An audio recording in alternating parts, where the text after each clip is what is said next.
Science is a belief system. I'm going to start there because it headbutts atheism directly in the face. You have atheism and science headbutting, clashing, because how many atheists do you hear say something like, oh, I'm totally objective. Everything I deal with has to be facts. It has to be absolutes. I am so scientifically grounded. I lean on science, etc. And so I want to start with the truth that science is a belief system. Now, some of you are like, you've got to be kidding me. And I've had people tell me that I am a science denier. It's absolutely not true. I love science. But we have to start by asking a question. And it would be, what is science? How do you define what science is? That is harder than you believe. So think about it for a second. I want you to stop right now, pause the video, and come up with your definition of what you think science is. Now, some of you will probably already have a quick definition. I know that in my mind, I already have like a workable premise, but like try to define it. It gets quite a bit more tangled than that. And some of you are immediately going to go online and start searching around, and you're going to find what I'm going to explain here in a second. But let us try to introduce a new person to science. Let's say a child, because they're just totally fresh. What do you tell them science is? You can't just go, hey, science, and they understand what you are talking about. Now you have to teach them. And as you teach them, they start getting some kind of comprehension, but you realize it's coming through a human being, right? So the child has to trust the comprehension of the one teaching them, or the comprehension of their teacher. Some might quickly go, well, let's go to a book. Let's go to a book, or let's go to a website. And then you get into the whole appeal of presentation or the appeal of authority type scenario. Is it true or is it real just because it is written or presented in a book or digitally? Well, we know that's not the case. So what if we just let science speak for science? That in itself is even hard. So I'm going to read for you a few definitions, and let's just see how contorted this gets in trying to define what science is that we're so objective, or what some atheists are so objective over. So one of the default, it didn't even say, this was on DuckDuckGo, and one of the default definitions, the one that you hit the search and it gives you all the potential searches underneath, but there's this like proposition of this is the fact, or this is the shortcut to the fact. And so DuckDuckGo's definition was observation, identification, description, experimental investigation, and theoretical explanation of a phenomenon. And I'm going to go ahead and say at this point, I'm not going to write every bit of the definition out, or I'm not going to read it all out. I'm going to bring out the nuances that we see here, because this gets really hard. But you notice that it was very like objective and hard, right? It was observation, identification, but observation is an action. Identification is grammatical labeling. Description, the attempt, to explain. But that was the default. Here's what science is, okay? So then we jump straight to Merriam-Webster right underneath that, and it says, science is knowledge or a system of knowledge. Wait, already, DuckDuckGo said science is observation or identification, which are different things than knowledge or a system of knowledge, but I know I'm holding it too close, so let's keep going. Science is knowledge or a system of knowledge covering general truths or the operation of general laws. General truths or general laws. Anybody that's wanting to be really scientific should be kind of squirming a little bit right now, because what is truth? I mean, that's a philosophical question that's over in a different field, and you kind of imported it into the definition. We should not do that. But that's some people's view of what science is, because like unto other things, it's very hard to define exactly what it is, because It's a belief system.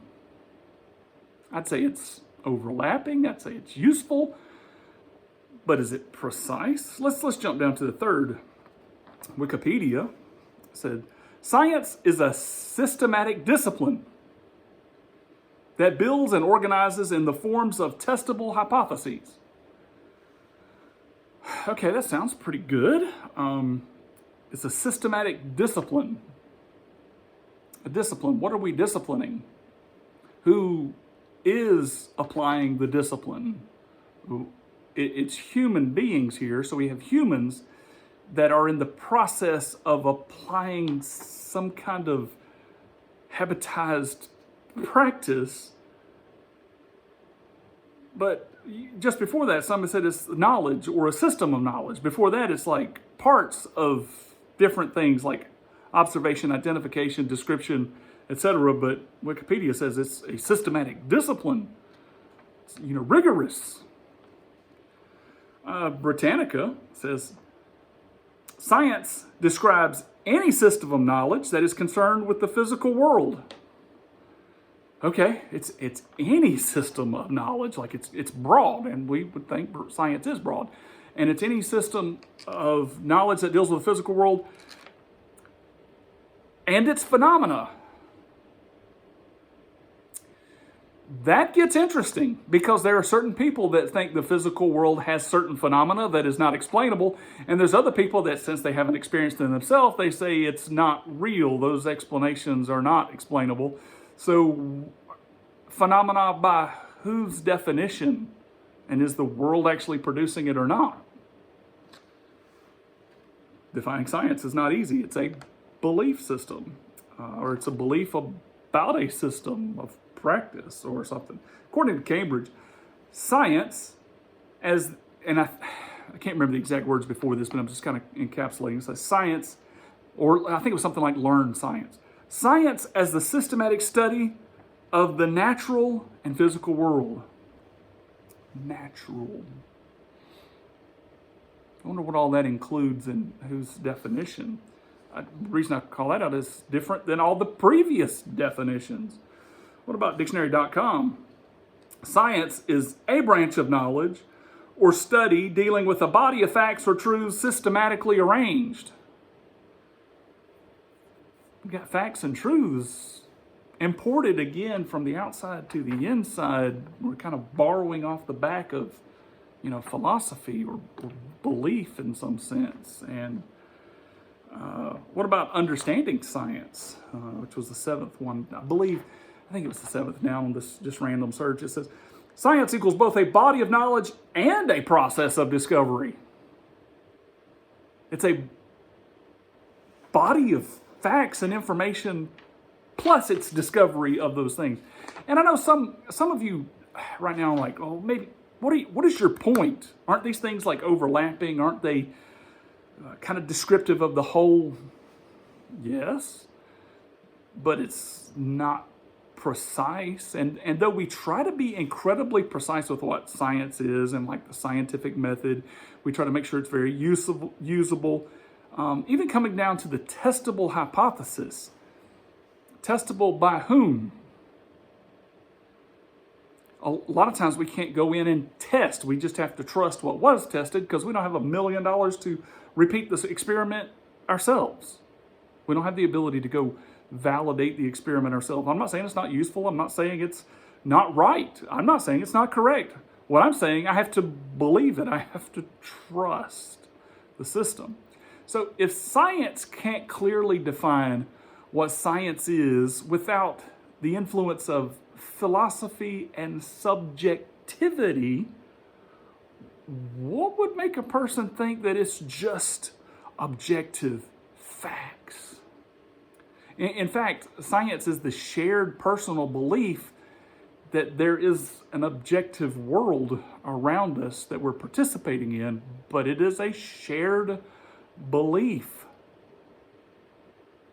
So anytime an atheist is stepping up to the plate like, I'm just dogmatic on facts, everything's objective, and I'm science, they haven't even done the hard work of going through mentally of understanding that science itself and what science is or might be is a belief system in general.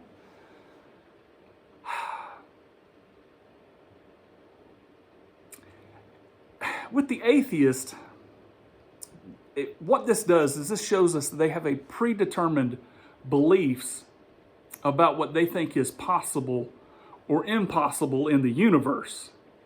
When they say that everything is absolutely objective, and they mean objective and factual by what standards?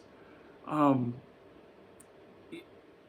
read a while back about some chemistry, and there was this chemist that was extrapolating out for us mathematically. He's like, there's not enough chemical substance in the world, and this is if I'm recalling this all correctly, there's not enough chemical substance in our universe to calculate all the chemical possibilities of our universe. Like there's just so much and so much potential. And so for us to dogmatically go, this is what could happen or this is what cannot happen, there cannot be a spiritual world, there cannot be spiritual events, there can't be this, there can't be that, that just tells us a lot more about somebody's dogmatic opinion than about reality or possibility of what could be. And since we have to be subjective to like explain even science or to transmit ideas about science or even to debate science, I'm going to subjectively share with you that 2 weeks ago, I was in the mountains, I was sitting on a porch, and I was reading. And I would take off my glasses to read, because I'm farsighted, take off my glasses to read, and I'd read. And then when I was sitting back just kind of thinking about what I had read, I'd put my glasses on and I'd look out across the valley and look at all the beautiful mountains. And I'd do this off and on, and my glasses are clear enough that I can even read with them on, so sometimes I'd be reading with them on, and then I'd take them off, and then sometimes I'd put them on while I was reading. But the long story short, I'd be looking out at times at the mountains without my glasses on, and they'd be a little hazy, a little blurrier than normal, but not where I couldn't see the mountains. But at one point, after I had been sitting there for an hour, maybe, I guess I was never there longer than an hour, so I'm sitting there about an hour, and I'm looking out across the valley, and all of a sudden I'm shocked. I'm like, whoa, what is that? There's this beacon of light. Bing, bing, bing, bing, that I had never seen before. And I was like, oh, that's probably just a telephone tower way off in the distance. I'd never noticed that before. Why didn't I notice it before? And so I was sitting there, I was like, oh, because I didn't have my glasses on. And then it dawned on me, I was like, that means that there was, without my glasses on, there was very real light transmitting and actually hitting my eyeballs and proclaiming that it was there. And I couldn't get it until I changed my lenses or until I changed my perspective. And I'm pretty certain that since there's enough evidence to cause atheists to become agnostics, that's kind of a backstepping, like, oh, there's enough evidence that I can't say no. If there's enough evidence for that, then it seems to me there's enough evidence to go, hey, maybe the information's actually hitting me, but I'm not quite wanting to see it, that God is real. And I would just encourage you to take that step to explore this point more fully. You will never be disappointed in searching out God, because he was already searching you out to begin with.